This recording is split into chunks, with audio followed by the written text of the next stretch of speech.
नागपुर महानगर पालिका चुनाव 2026 को लेकर भारतीय जनता पार्टी ने अपना विस्तृत वचननामा जाहिर किया है। विश्व स्तरीय नागपुर के लक्ष्य के साथ भाजपा ने विकास, सुविधा और सुशासन का भरोसा दिलाया है। नागपुर को विश्व स्तरीय शहर बनाने के लक्ष्य के साथ भारतीय जनता पार्टी ने मनपा चुनाव 2026 इसके लिए अपना जाहिरनामा जारी किया है। 20 साल बेमिसाल विकास के नारे के साथ भाजपा ने नागपुर के गौरवशाली इतिहास से लेकर भविष्य की योजनाओं का खाका पेश किया। वचननामा में 24/7 शुद्ध पेयजल आपूर्ति, सुलभ कर प्रणाली, मलजल निस्सरण, नदी पुनर्जीवन, झुग्गी झोपड़ी पुनर्विकास और लीज मुक्त नागपुर जैसे अहम वादे शामिल है। स्मार्ट सिटी के तहत ई गवर्नेंस, सीसीटीवी निगरानी, ट्रैफिक सुधार, मेट्रो के अगले चरण फ्लाईओवर और ई बस सेवा को और मजबूत करने की घोषणा की गई है। भाजपा ने रोजगार सृजन, कौशल विकास, महिला सशक्तिकरण, बेहतर स्वास्थ्य सेवाएं, कैंसर मुक्त नागपुर, शिक्षा में अंग्रेजी माध्यम स्कूल और ई लाइब्रेरी बढ़ाने का भरोसा दिलाया है। अंत में पार्टी ने नागपुर वासियों से अपील की है कि शहर को देश का नंबर 1 शहर बनाने के लिए कमल को विजय बनाए।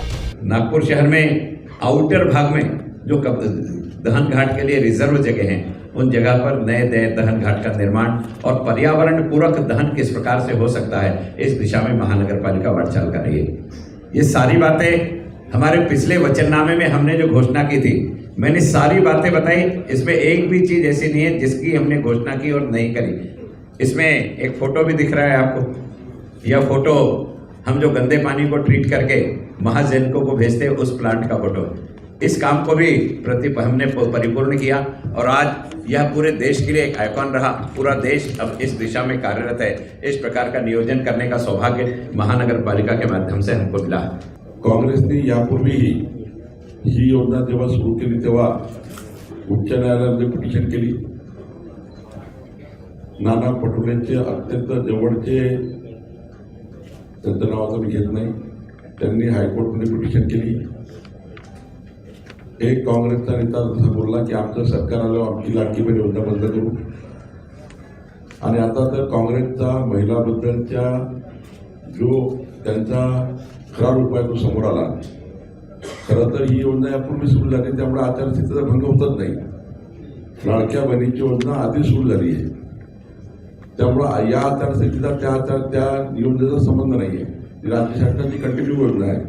पण लाडक्या बहिणीला मकर संक्रांतीपूर्वी पैसे मिळू नये असं पत्र आणि हे निवडणूक आचारसंहिता भंग असं पत्र काँग्रेसने दिले, हे खरं तर काँग्रेसच्या महिला विरोधी धोरणाचं मोठं या ठिकाणी प्रतीक आपल्याला दिसत आहे, प्रदर्शन दिसत आहे।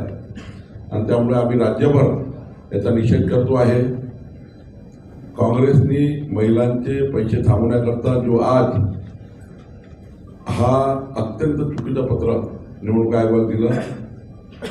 खरं तर आता आमच्या लाडक्या बहिणीच या काँग्रेसला किंचित केल्याशिवाय राहणार नाही, काँग्रेसला हद्दपार केल्याशिवाय राहणार नाही आणि काँग्रेसला खऱ्या अर्थाने जमिनीत गाडल्याशिवाय राहणार नाही।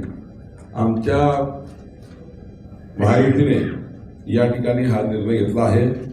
लाडक्या बहिणीचे पैसे जातील, ते पैसे त्यांच्या हक्काचे आहेत, योजनेचे आहेत। आणि ही योजना काही नवीन नाही, ही महानगरपालिकेची योजना नाही, ही जुनीच योजना आहे। त्यामुळं याचा संबंध महाराष्ट्राच्या एकूण 2.5 कोटी लाडक्या बहिणीशी नाही।